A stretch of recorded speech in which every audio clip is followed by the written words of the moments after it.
Oke teman-teman, saya akan share screen.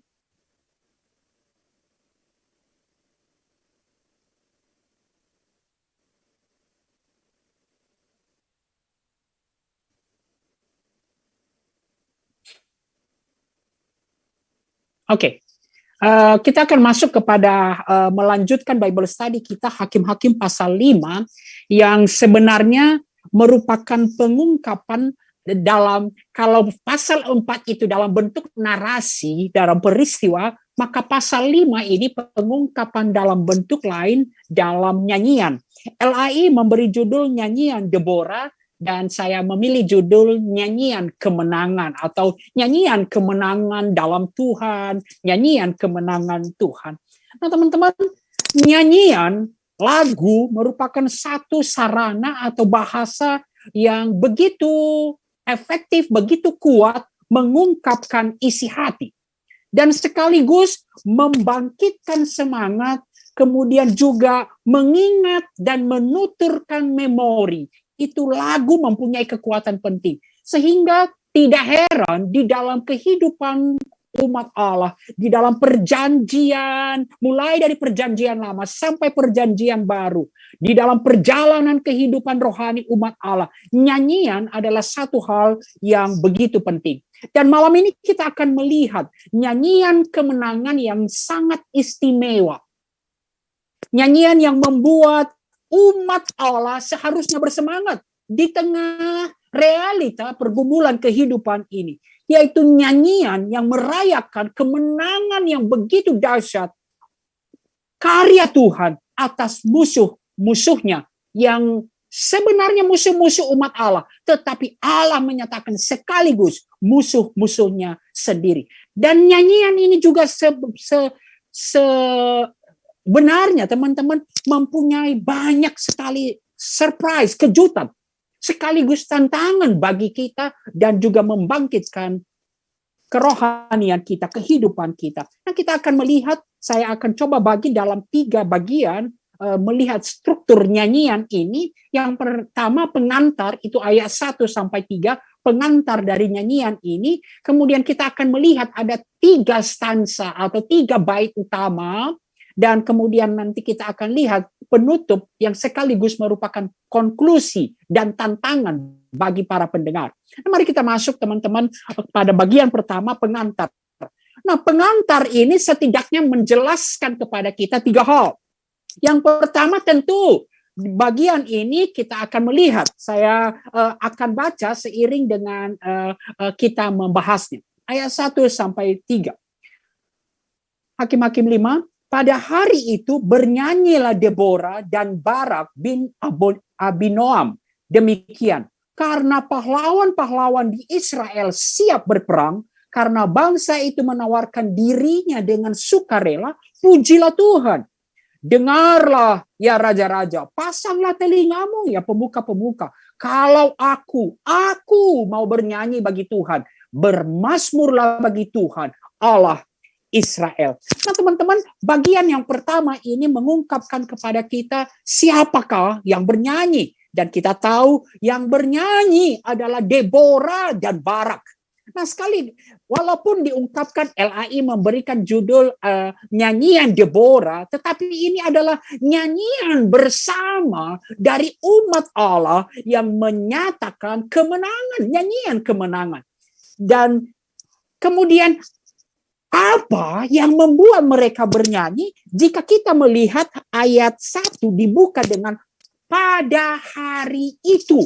Nah, pada hari itu memberikan kepada kita konteks sejarah, konteks situasi. Apa yang membuat mereka bernyanyi? Dan kalau kita lihat, yaitu ketika umat Allah dengan sukarela, dengan sukacita, bangkit untuk berperang dan menang. Dan mengapa itu terjadi? Mengapa umat Allah bisa kemudian bangkit untuk berperang? Kalau kita lihat, teman-teman, mereka begitu tertindas. Nanti kita akan lihat pada bagian-bagian berikutnya. Yang juga sebenarnya sudah diungkapkan di dalam pasal 4. Dan itu diungkapkan pada tema nyanyian, yaitu ayat 2 dan ayat 3. pujilah Tuhan. Dan kemudian dia deklarasikan, pujilah Tuhan. Nyanyian ini, tema utamanya adalah Allah dan karyanya. Dan hanya Allah yang dipuji. Nah, teman-temanku, sedikit koreksi, saya tidak anti dengan lagu-lagu kontemporer. Lagu-lagu kontemporer saat ini begitu banyak yang bagus.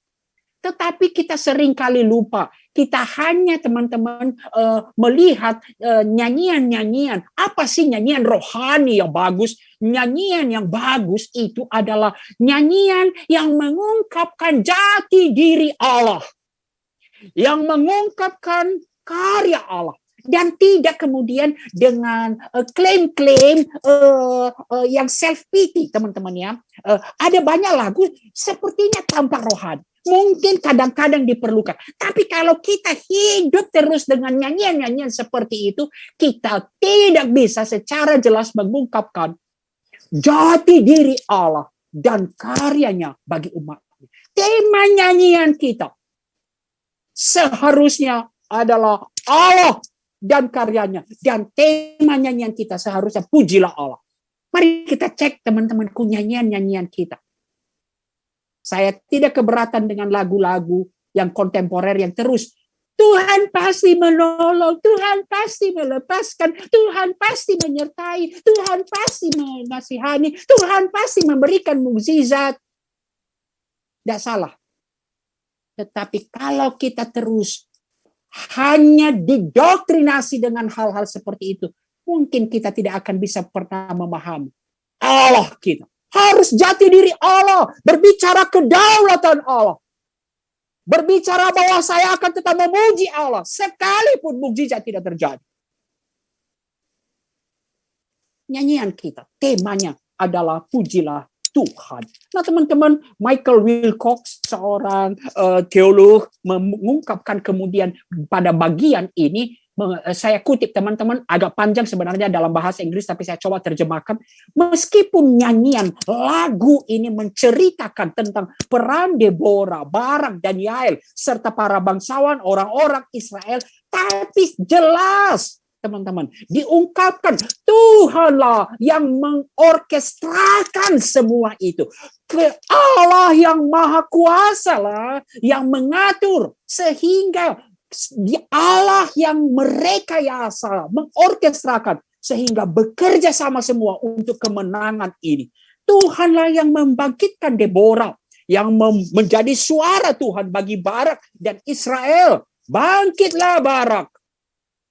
Kemudian Tuhanlah yang membuat kemudian Israel dengan sukarela berbaris melawan musuh. Dan kita lihat nanti, Tuhanlah yang sesungguhnya mengacaukan musuh.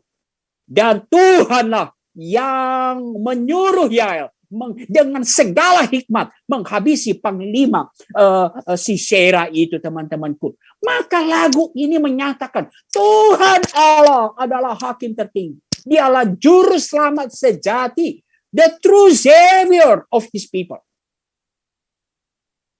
Sekali lagi, nyanyian-nyanyian kita, mari kita periksa. Saya tidak anti kepada lagu-lagu kontemporer, tetapi lagu-lagu yang self-pity hanya terus mengklaim Tuhan pasti sertai, Tuhan pasti memberikan mukjizat, Tuhan pasti sembuhkan, tanpa mengungkapkan identitas Allah dan kedaulatan Allah. Mungkin lagu-lagu yang tidak terus-menerus kita nyanyikan. Lagu yang membangkitkan semangat adalah yang identitas Allah dan karyanya. Nah, pengantar nyanyian ini memberitahu kita bahwa Tuhan memanggil Anda untuk bergabung dengan Deborah dan Barak, dan semua orang kudus menyanyikan kemenangan Tuhan. Dan bagi kita saat ini di dalam Kristus, sebentar lagi kita akan merayakan Paskah, adalah lagu kemenangan kita, merayakan salib dan kebangkitan kita, kemenangan atas musuh kita. Kita bukan dijajah oleh Kanaan, tetapi kita di dalam penindasan setan, dosa, dan kedagingan kita. Nah teman-teman, sekarang pengantar yang agak panjang, tetapi saya mau rindu teman-temanku. Saya serius, kita bicara nyanyian dengan baik. Saya tidak mau menyebut nama. Seorang pemimpin gereja besar di Australia yang hebat dengan puji-pujian. Saat ini sedang diusut perselingkuhan dengan orang yang bukan istri. Dan sudah terbukti. Kenapa teman-temanku? Hanya menyanyikan lagu self-pity. Tuhan pasti mengasihani. Tuhan pasti. Tanpa menyatakan jati diri Allah. Allah yang Maha Kuasa. Allah yang adil. Allah yang kudus. Nah teman-teman, mari sekarang kita masuk pada stansa. 3 bait utama. Dan 3 bait utama ini selalu teman-teman memberikan satu kontras yang sangat penting, yang terus seperti memberikan kepada kita perbandingan dan suatu tantangan. Engkau mau pilih yang mana?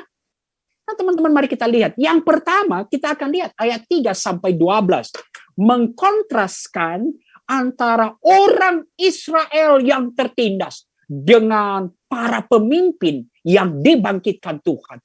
Kembali melihat, mengontraskan antara realita kehidupan ini di dalam dunia yang telah berdosa ini. Realita umat Allah. Tetapi Allah still reigns. Allah yang masih memerintah. Teman-teman, diungkapkan. Mari kita baca ayat 3-12. Saya bacakan. Ayat 4-12, mohon maaf. Tuhan, ketika engkau bergerak dari Seir, ketika engkau melangkah maju dari daerah Edom, bergoncanglah bumi, tirislah juga langit, juga awan tiris.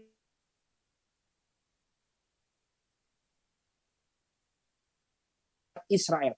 Di dalam zaman Samgar bin Anat, dalam zaman Yael Kafila, tidak ada lagi dan orang-orang yang dalam perjalanan terpaksa menempuh jalan yang berbelit-belit. Penduduk pedusunan diam-diam saja di Israel. Ya, mereka diam-diam sampai engkau bangkit, Deborah. Bangkit sebagai ibu di Israel. Ketika orang memilih Allah baru, maka terjadilah perang di pintu gerbang. Sesungguhnya perisai ataupun tombak tidak terlihat di antara 40.000 orang di Israel. Hatiku tertuju kepada para panglima Israel, kepada mereka yang menawarkan dirinya dengan sukarela di antara bangsa itu. Pujilah Tuhan. Kamu yang menunggang keledai betina putih.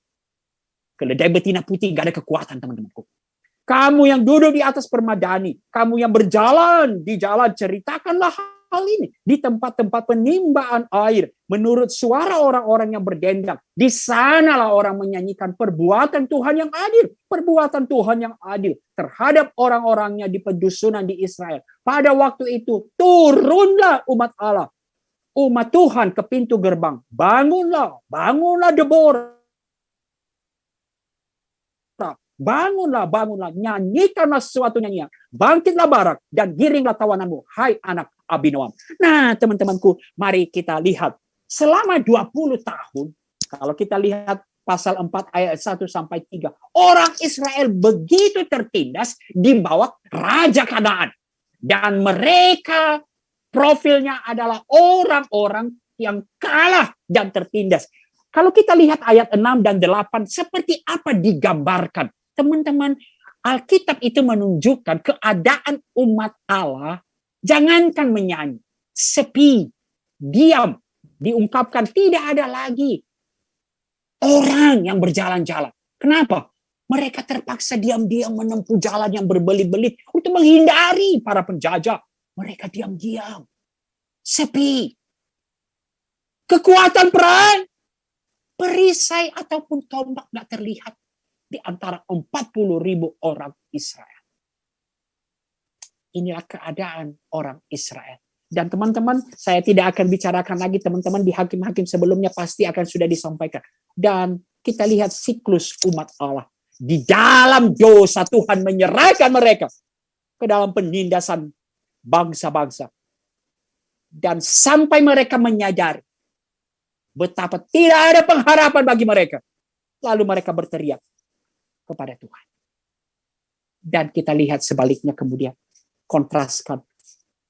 Allah yang mendengar seruan umatnya. Allah yang hidup. Allah yang bertindak bagi umatnya. Diawali dengan Allah yang sesungguhnya karena dosamu seperti itu, sesungguhnya Allah yang bertindak bagi umatnya pada masa lalu, Allah yang maha kuasa, yang telah melepaskan mereka dari perbudakan Mesir. Ayat 4 dan 5.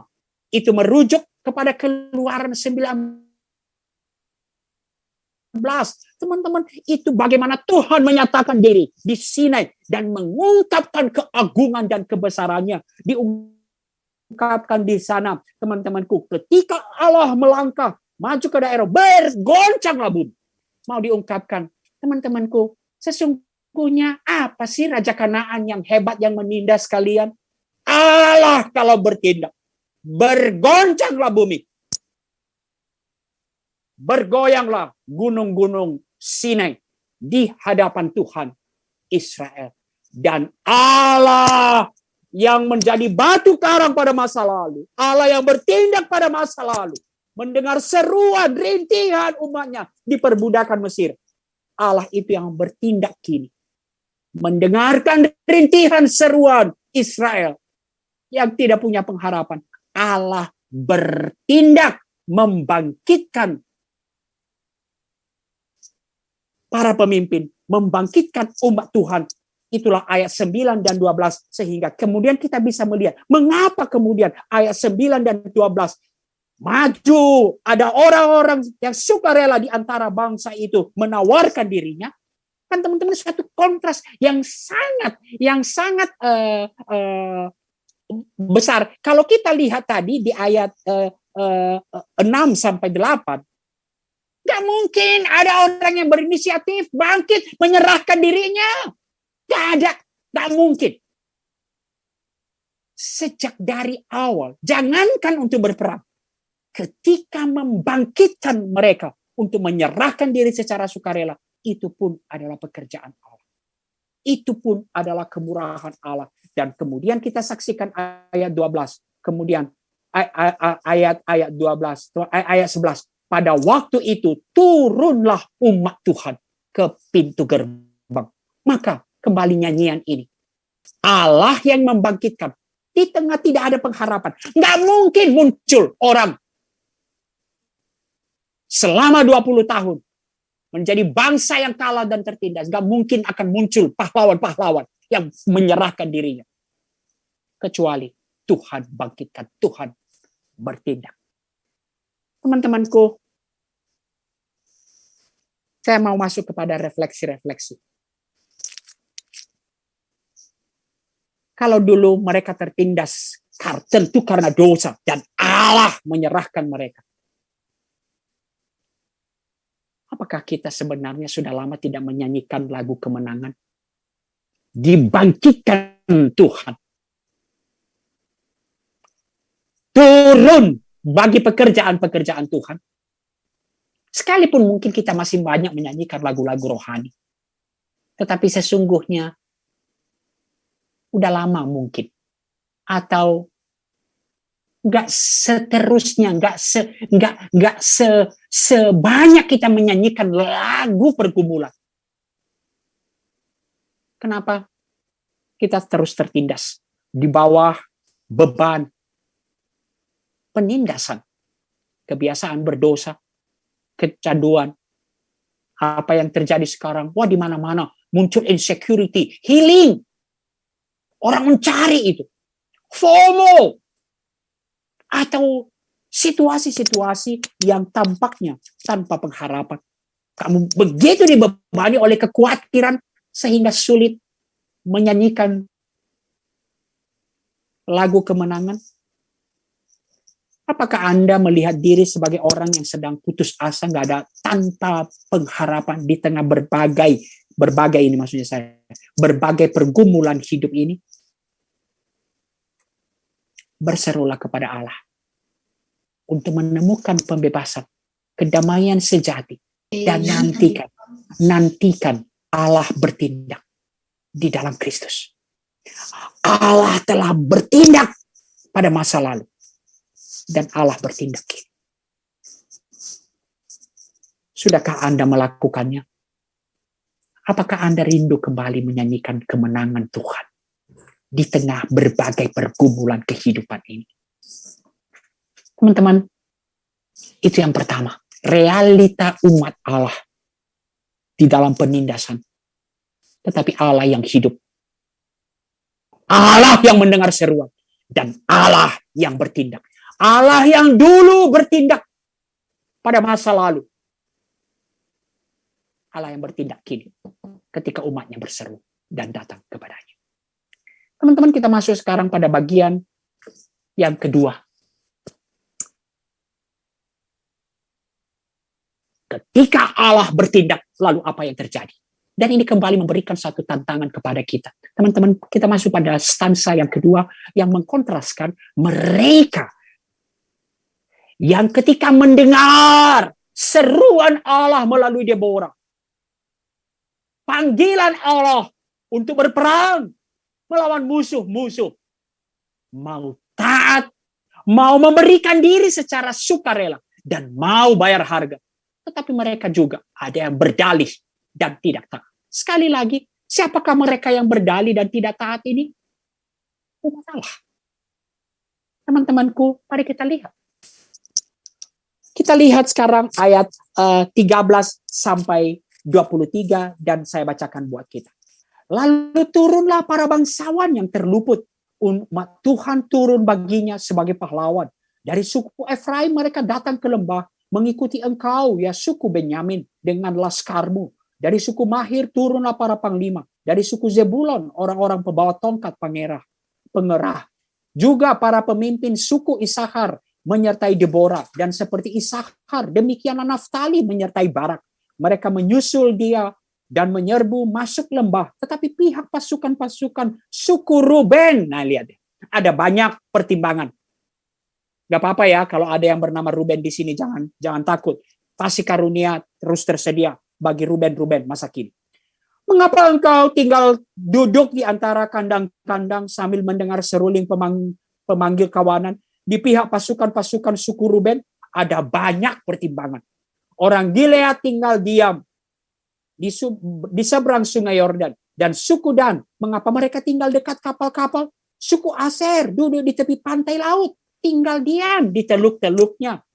Tetapi suku Zebulon ialah bangsa yang berani mempertaruhkan nyawanya. Demikian juga suku Naftali di tempat-tempat tinggi di padang.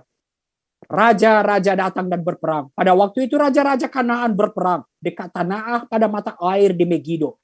Tetapi perak sebagai perampasan tidak diperoleh mereka. Dan langit berperang, bintang-bintang, dan dari peredarannya mereka memerangi Sisera. Sungai Kison menghanyutkan musuh. Kison, sungai yang terkenal dari dahulu kala itu. Majulah sekuat tenaga, hai jiwaku. Ketika itu menderaplah telapak kuda karena berpacu dari kuda-kudanya. Kutukilah kota Meros, firman malaikat Tuhan. Kutukilah habis-habisan penduduknya karena mereka tidak datang membantu Tuhan sebagai pahlawan. Nah, teman-teman, mari kita lihat. Khususnya pertama dulu kita lihat ayat 13 sampai 15b dan ayat 18. Mendengar panggilan Tuhan berperang, umat Tuhan turun bagi Tuhan sebagai pahlawan. Siapakah mereka? Diungkapkan di sana. Suku Efraim, Benyamin, Zebulon, Isakar, dan Naftali.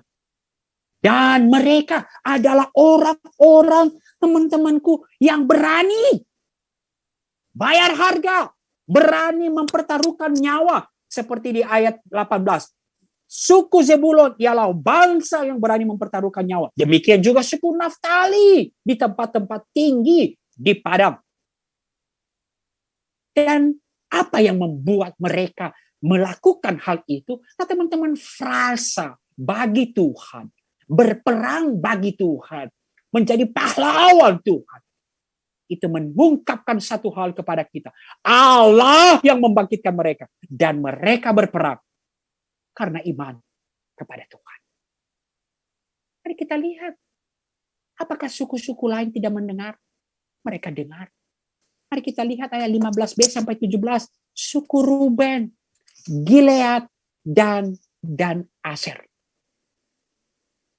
Apa yang membuat mereka? Teman-temanku. Dan dikatakan mereka tinggal diam. Dan menarik nanti kalau kita lihat di mana mereka tinggal diam. Dan berikutnya banyak pertimbangan. Apa sih pertimbangan mereka? Dan apa pertimbangan mereka? Di mana mereka duduk, itulah mereka melekat di situ. Menarik teman-teman, kita lihat. Di mana suku-suku Ruben dekat pemanggil kawanan. Wah, harta mereka. Suku Aser di tepi pantai laut, di dekat pencarian makanan mereka. Suku Dan di dekat kapal-kapal. Di dekat apa yang mereka yakini, biar umat Allah tertindas, kami aman, kami masih bisa hidup. Ada hal-hal yang kami andalkan. Dan teman-teman, ini membuat dua kontras kepada kita. Lalu apakah yang terjadi teman-temanku? Diungkapkan mereka yang taat dan bayar harga. Diungkapkan di sana teman-temanku. Ada satu hal yang sering kali kita lupa.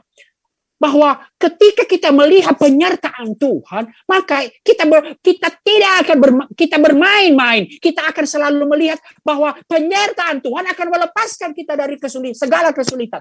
Nah, ini selalu permasalahan orang-orang Kristen.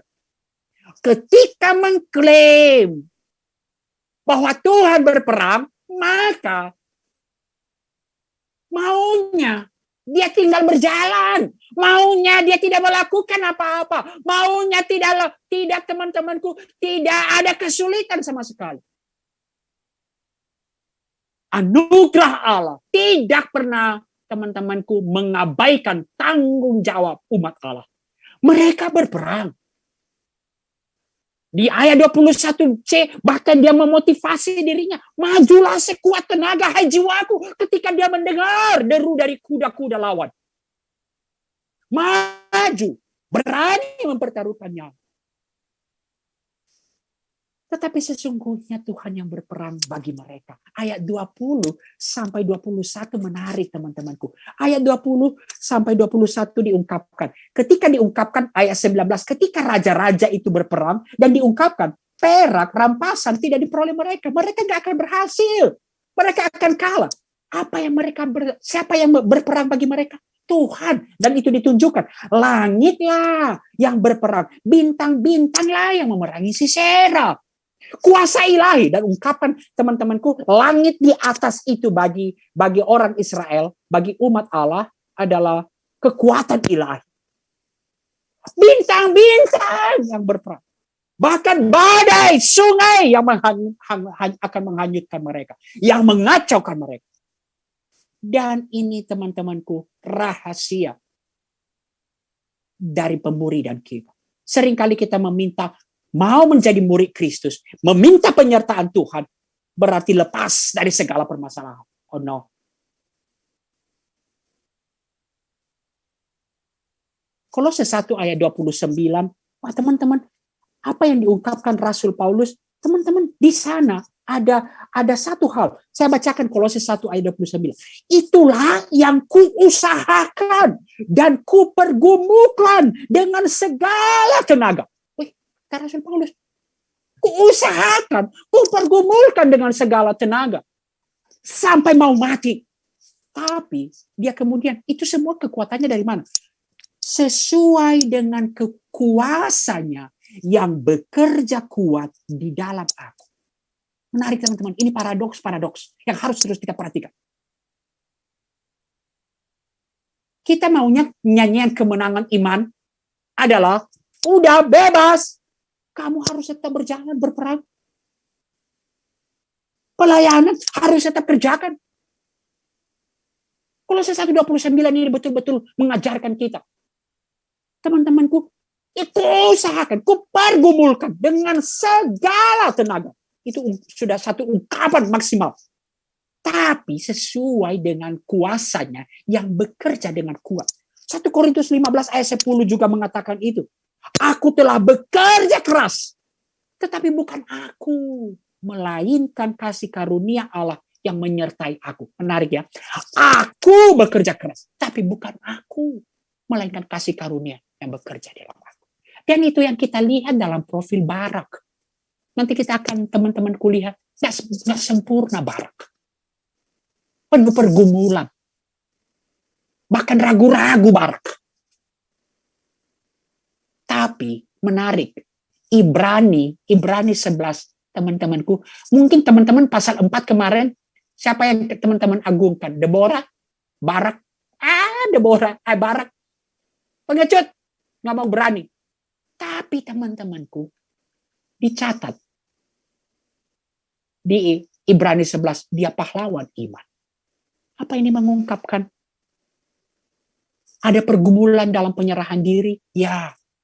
Ada ketakutan? Ya. Ada keraguan? Ya. Tapi harus terus ada keberanian melangkah. Bukan rasionalisasi atau banyak pertimbangan dan banyak dalih. Dan apa ujungnya? Mereka menikmati dan menyanyikan nyanyian kemenangan. Dan mereka disebut pahlawan iman. Teman-temanku, bagaimana dengan suku Ruben? Mereka tidak menikmati kemenangan. Dan bahkan apa yang mereka terima? Kutuk. Karena mereka tidak datang membantu Tuhan. Ayat 23 secara jelas menyatakan, mereka tidak datang membantu Tuhan sebagai pahlawan. Teman-temanku, saya mau mengambil refleksi dari sini. Tadi bergerak ya, apa arti ketika kita datang berseru kepada Tuhan? Berseru kepada Tuhan, tidak hanya berhenti di situ. Apakah ketika berseru, suku Ruben gak ikut berseru? Saya pikir mereka juga ikut berseru. Suku Dan ikut berseru. Tetapi ketika diminta apa artinya mengikut Tuhan, apa artinya berperang bagi Tuhan, lalu kemudian banyak pertimbangan. Pada akhirnya mereka tidak menikmatinya, bahkan menerima kutuk. Teman-temanku, refleksi. Apakah Anda di dalam kasih karunia Tuhan? Belum sempurna memang, seperti Barak.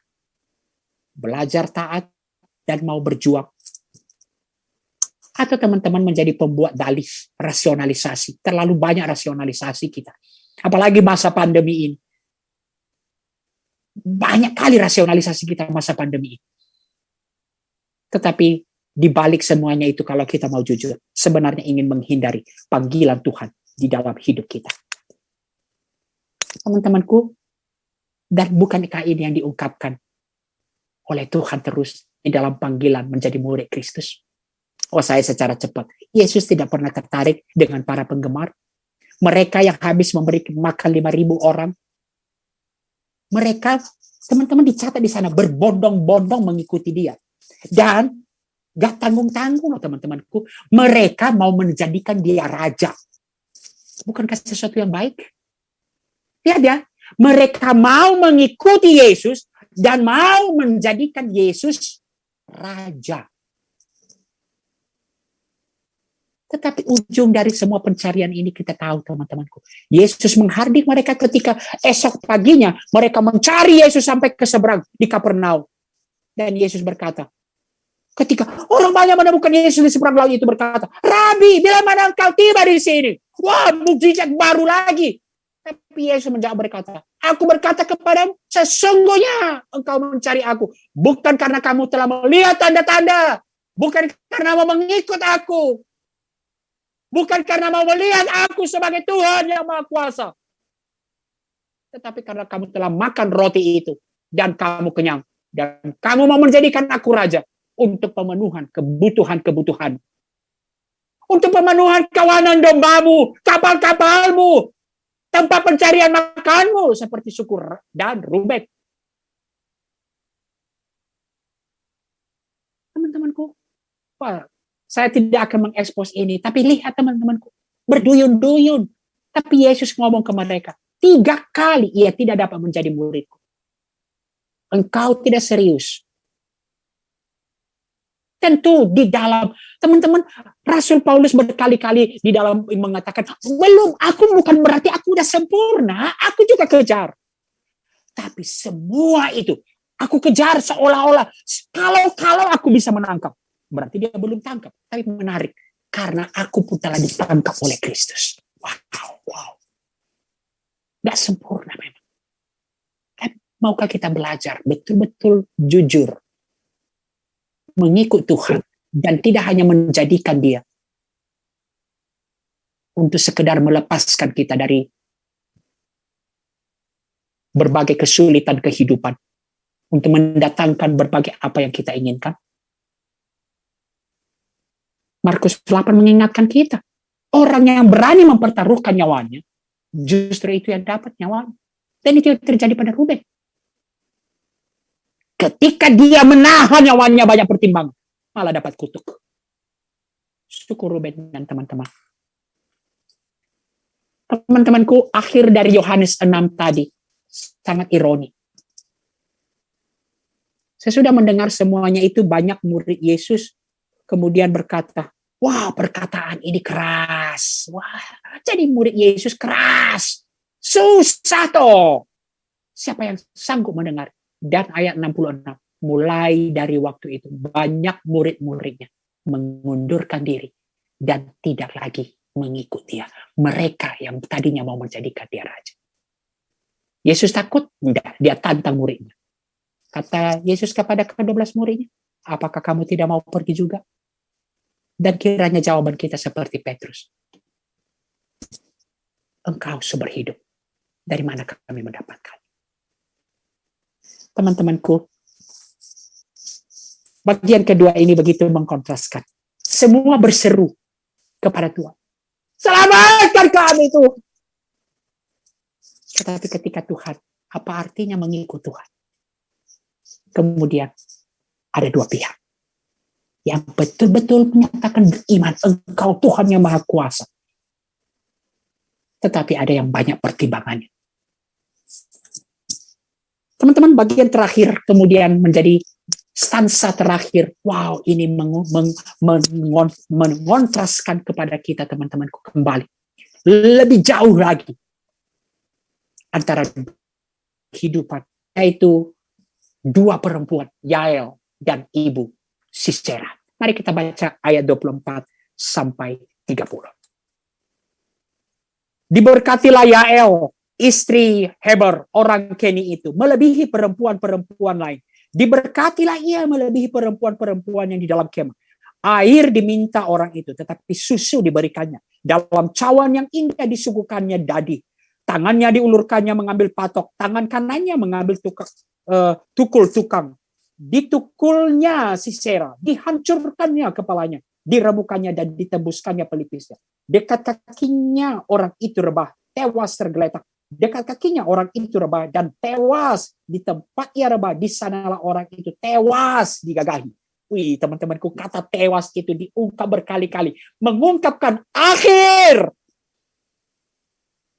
dari semua kejahatan. Akhir dari semua musuh-musuh Allah.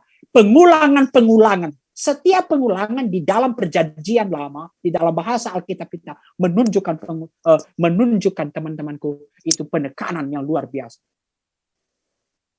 Dari jendela ibu Sisera menjenguk dan berseru dari tingkap. Mengapa keretanya tak kunjung datang? Mengapa kereta-keretanya belum kedengaran? Yang paling bijak di antara dayang-dayang menjawab. Dan ia sendiri juga membalas perkataannya itu. Bukankah mereka mendapat jarahan dan membagi-baginya? Gadis seorang dua untuk setiap orang. Jarahan lain. Jarahan kain berwarna sehelai dua untuk Sisera. Jarahan kain sulaman untuk warna sehelai dua untuk leherku. Teman-temanku, akhir dari dua kehidupan. Yael, seorang perempuan yang tinggal di tenda dan tidak glamor. Dia seorang yang takut akan Tuhan, tetapi diungkapkan, dipakai Tuhan secara luar biasa untuk menghabisi Sisera yang dicatat begitu berkuasa, begitu hebat, begitu kejam selama 20 tahun. Teman-teman, pengungkapan apa yang diungkapkan di bagian-bagian apa yang dilakukan Sisera, memperkosa, bayangin, 1-2 orang untuk 1 orang. Menjarah habis-habisan, dan itu dibawa kepada ibunya. Teman-teman, tetapi orang yang seperti ini mengungkapkan berkali diungkapkan. Kesimpulannya, diberkatilah Yael. Melebihi semua perempuan-perempuan yang ada di kemah. Diberkatilah Yael. Yael menyanyikan nyanyian kemenangan Tuhan. Nah teman-temanku, ini juga sekaligus saya mau mengungkapkan. Mungkin teman-teman kemarin ketika pasal 4, pasal 4, wah kok sadis amat ya? Tapi teman-temanku, jika narator, penulis Alkitab yang menuliskan dan mengungkapkan kemudian di bagian ini, diberkatilah Yael, maka apa yang dilakukan Yael? Adalah atas izin Tuhan, adalah hikmat dari Tuhan, adalah perintah dari Tuhan.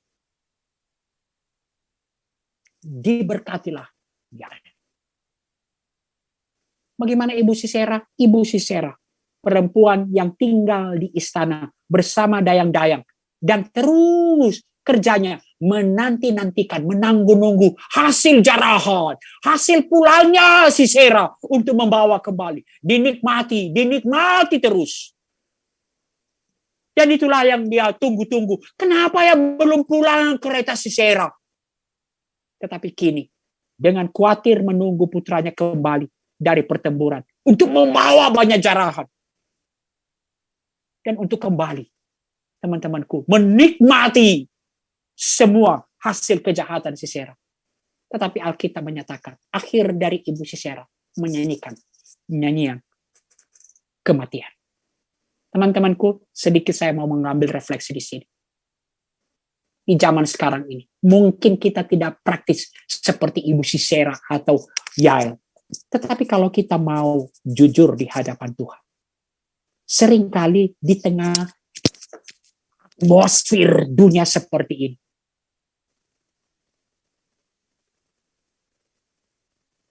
kita sepertinya lebih mudah memilih jalan mana. Ibu Sisera atau Yael. Teman-teman, ketika dulu awal-awal pandemi, apakah mungkin juga kita bukan orang-orang yang ikut borong banyak hal? Atau sekarang langka minyak goreng? Jangan-jangan kita juga mungkin bagian mengambil banyak kesempatan di tengah keadaan seperti ini. Teman-temanku, Timothy Keller mengungkapkan seperti ini. Kita hidup di dalam apa yang disebut zaman sekuler. Hati-hati. Sekalipun kita harus secara jujur, secara setiap hari mengevaluasi kehidupan kita. Kita yang hidup sebagai anak-anak Tuhan,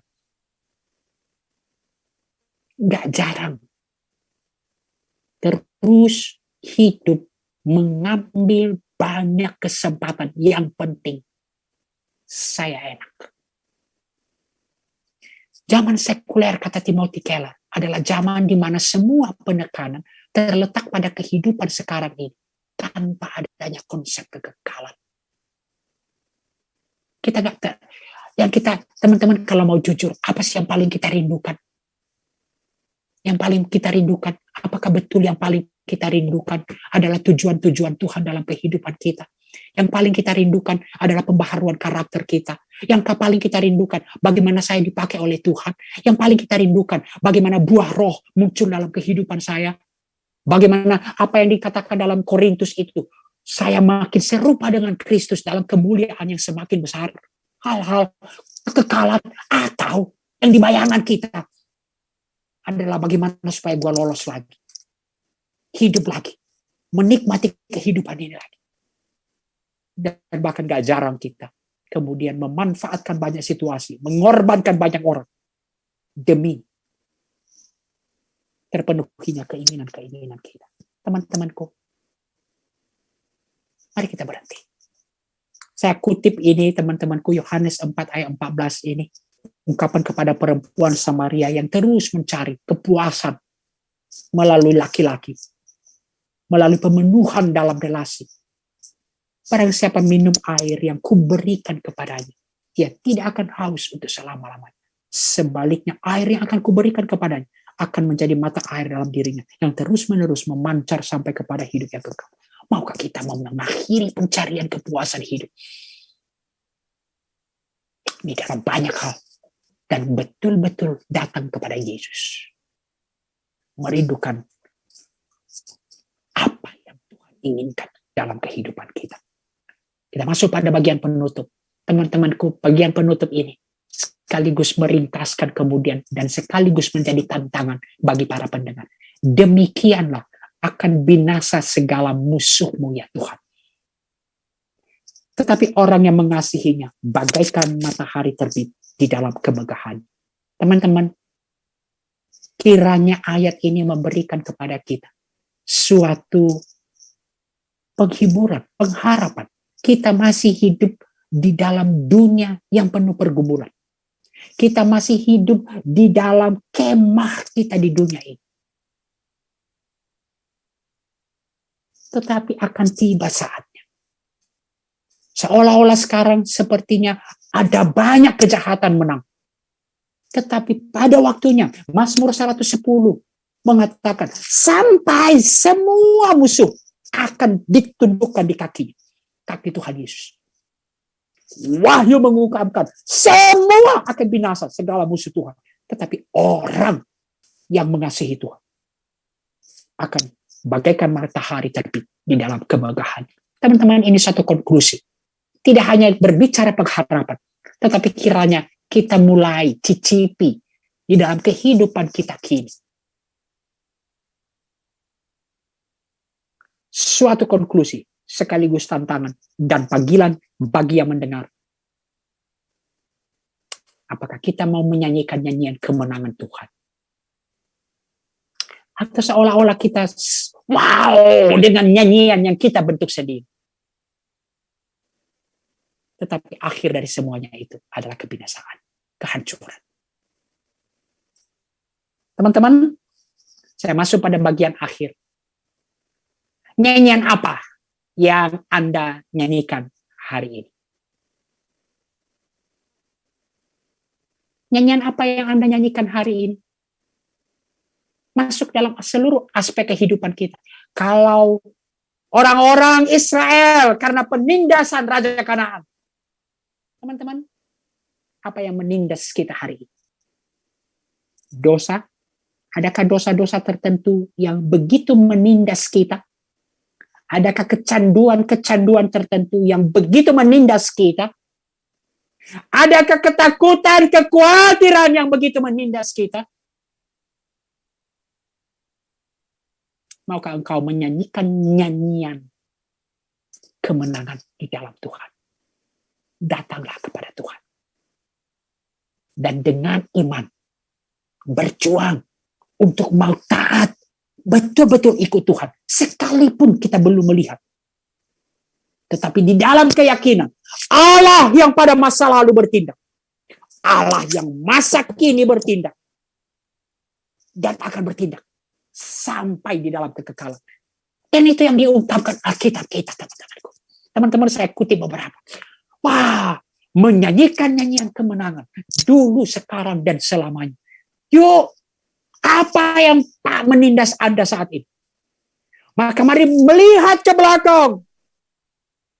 Atas nyanyian kemenangan. Karena Allah bertindak. Dulu.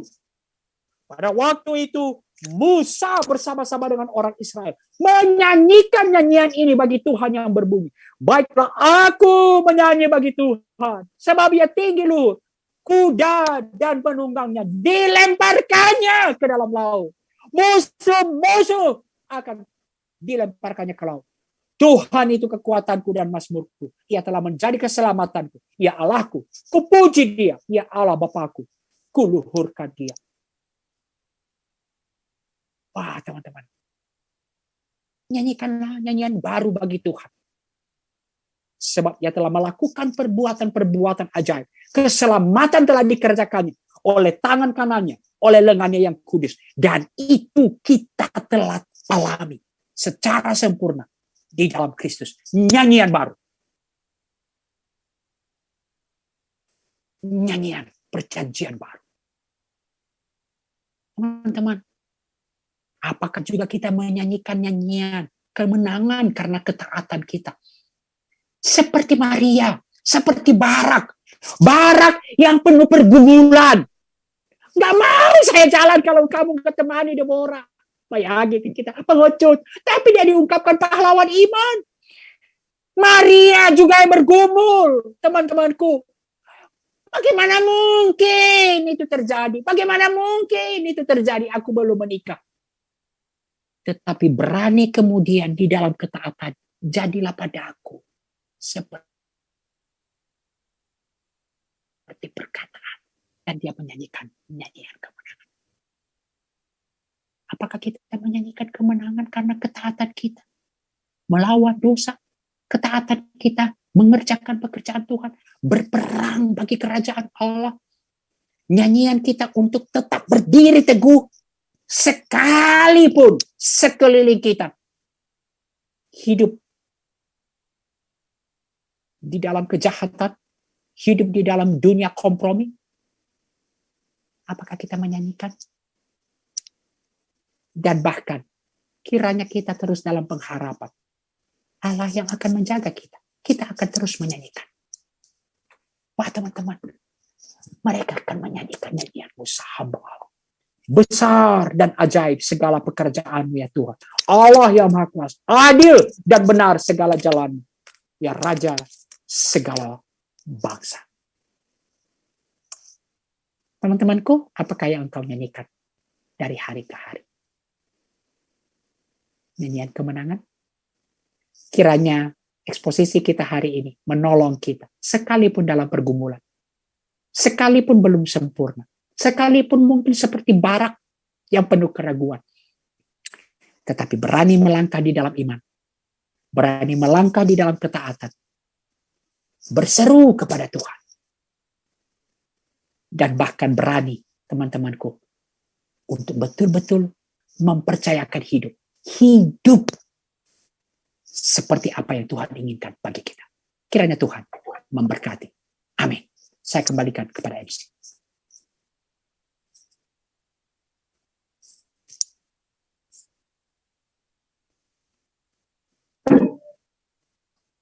Terima kasih atas firman yang disampaikan oleh Bang Iko. Kiranya firman tersebut dapat menggenapi hati dan pikiran kita.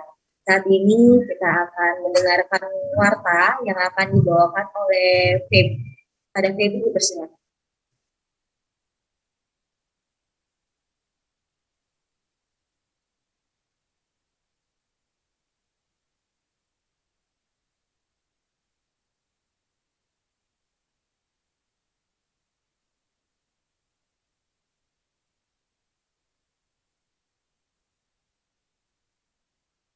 Baik, terima kasih kepada Kak Lydia. Selanjutnya saya akan membacakan warta kita pada hari ini. Untuk pembicara kita pada hari ini ada Bang Nikaulus Daci, tempat tanggal lahir Teluk Dalam Nias, tanggal 27 bulan Februari. Asal gereja GKI Kota Wisata Cibubur. Untuk nomor telepon, untuk nomor handphone 0811991250. Untuk pendidikan yang sudah ditempuh, beliau sudah alumni di Fisika FEMIPA UI dan saat ini sedang studi program MTH di STTRI. Selanjutnya, untuk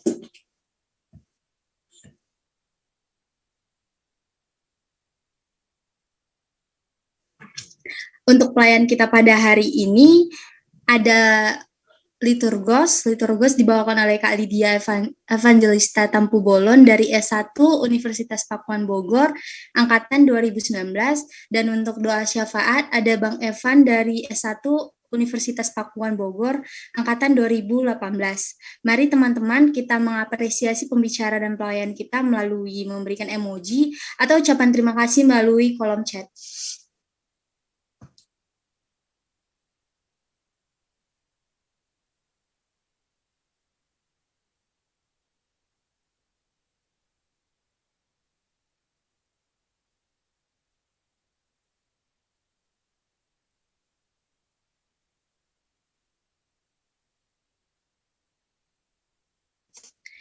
Baik, selanjutnya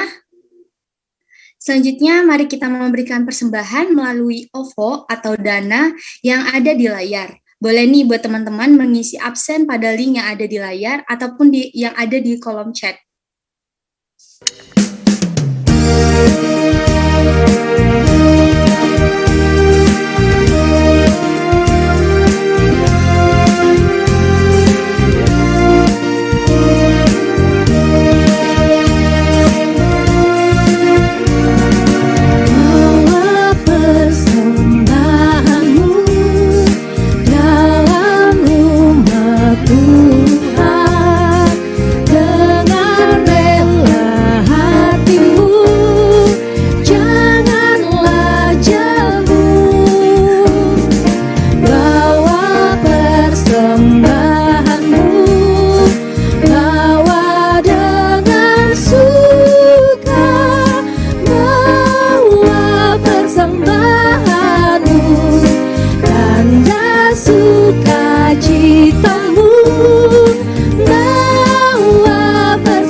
Kepada Bang Meteo dari Pakuan dipersilakan untuk sharing kabar pelayan di MKO Pakuan.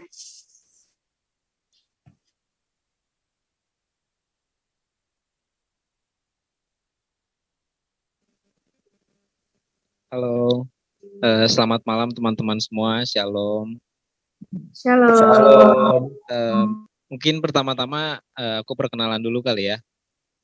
Namaku Meteo Angga Putra, biasa dipanggil Memet dari Universitas Pakuan, jurusan Ilmu Komunikasi, sekarang menjabat sebagai koordinator umum dari MKO Pakuan. Mungkin sekarang aku mau memperkenalkan pengurus-pengurus baru karena kami pun baru pergantian kepengurusan yang baru.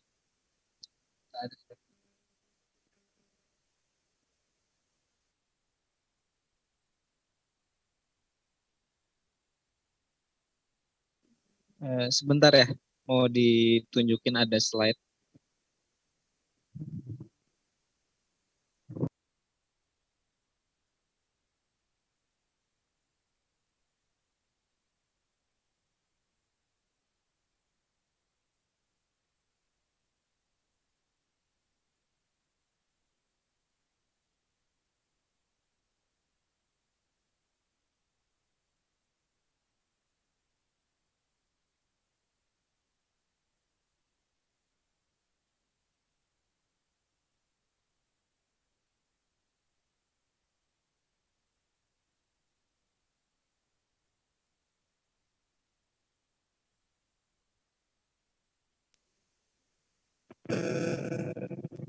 Ya, untuk yang pertama ada saya sendiri sebagai koordinator umum.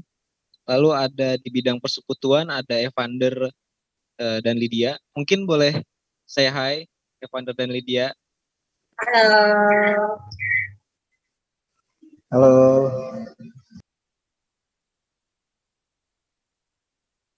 Halo. Nah, selanjutnya ada bidang doa dan pelayanan. Di situ ada Sani. Mungkin Sani bisa saya hai kalau ada di sini. Halo. Halo Sani. Halo, siapa sih? Hai Sani. Ya, halo. Halo, salam kenal ya. Iya, salam kenal Salam Sani. kenal.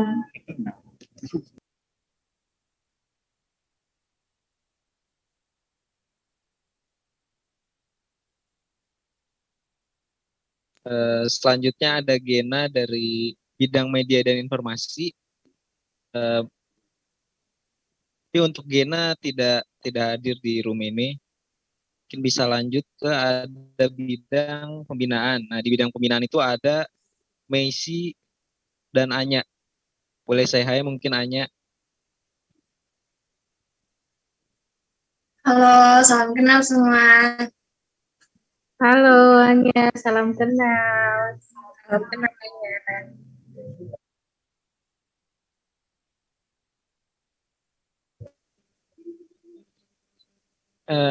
Untuk Messi lagi ada keperluan jadi dia belum bisa untuk perkenalan juga di sini.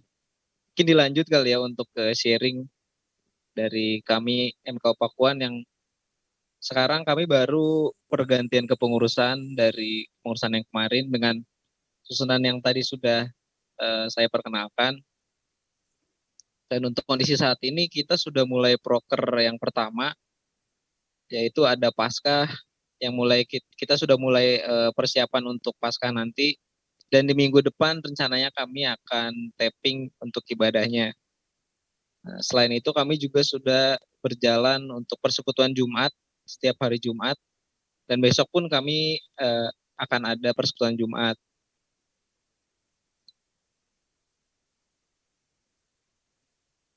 Lalu mungkin cukup sekian kali ya dari kami untuk sharingnya. Atau mungkin dari teman-teman dari kampus lain ada yang ingin bertanya soal kondisi atau apa yang sekarang sedang berjalan. Mungkin ada yang mau bertanya.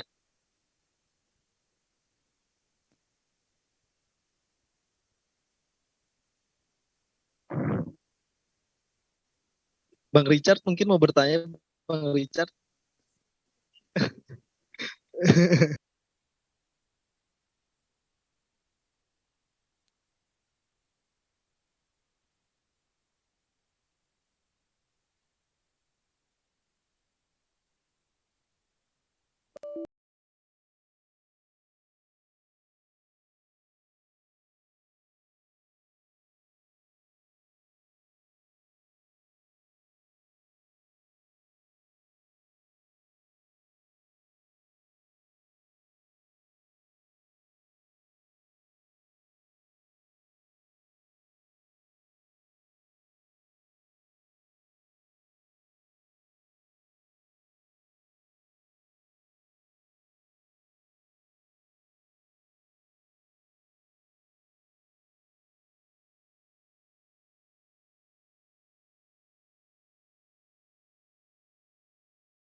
Kendala untuk on cam, boleh nih kita on cam terlebih dahulu untuk dokumentasi.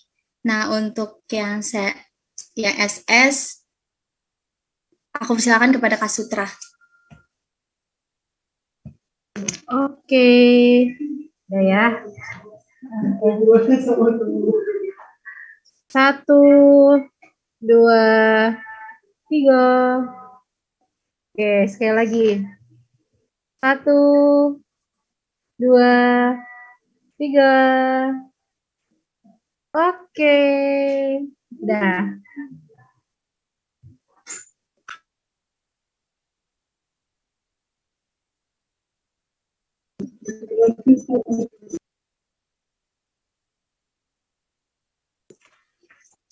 Baik, kuartal kita selanjutnya, PMKB kini hadir untuk membantu teman-teman pengurus baru untuk melayani di PMK kampus masing-masing melalui kegiatan WPP atau Weekend Pengurus dan Penilik dengan tema Let Us Our Lord yang diadakan secara onsite di Wisma Pangestu Cicurug pada tanggal 8, 9, 10 April 2022. Untuk yang ingin ikutan WPP, boleh untuk mendaftarkan diri ke PIC kampus masing-masing seperti yang tertera pada layar.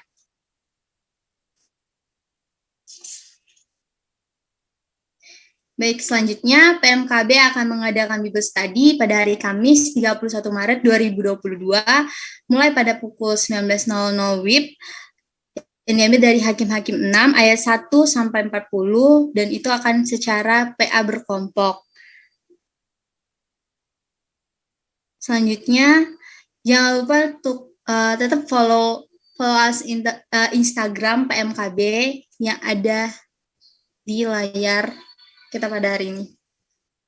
Oke, selanjutnya kepada Bang Evan, saya persilakan untuk membawakan doa syafaat. Oke, baik. Apakah suaraku kedengaran? Siap, terdengar Bang. Oke, teman-teman, kita tiba dalam doa syafaat. Mari kita bersatu di dalam doa. Bapa yang baik, Bapa yang berkata dalam kerajaan surga, puji syukur ya Tuhan atas berkat dan keberkahan Tuhan Yesus. Pada malam hari ini ya Tuhan, kami bisa mengadakan ibadah, ikut serta dalam ibadah PMKB yang dilakukan pada malam ini. Ya Tuhan, itu bukan karena kekuatan kami, melainkan kesetiaan Tuhan yang selalu ada di dalam kehidupan kami. Bapa, kami berdoa ya Tuhan Yesus, biarlah kiranya firman yang telah kami dengar ya Tuhan Yesus, selalu tanamkan di dalam hati jiwa dan pikiran kami. Biarlah firman ya Tuhan Yesus menjadi dalam kehidupan kami dan menjadi penunjuk bagi kami dalam menjalani kehidupan ini ya Tuhan Yesus. Ya Tuhan, kami juga tidak lupa berdoa buat pelayan yang telah melayani hari ini, baik pembicara, WL, dan siapapun yang berada pada malam hari ini ya Tuhan Yesus di ibadah PMKB. Biarlah kiranya Tuhan yang memberikan berkat-Mu dan biarlah kiranya Tuhan yang membalaskan setiap apapun pelayanannya Tuhan. Biarlah ya Tuhan Yesus selanjutnya Engkau berkati pelayanannya untuk memberkati banyak orang. Ya Tuhan Yesus, saat ini kami juga berdoa ya Tuhan buat 4 PMK yang telah gabung dalam PMK ini ya Tuhan. Biarlah Tuhan yang memberikan kesatuan hati dan biarlah hikmat Tuhan Engkau berikan ya Tuhan Yesus agar kami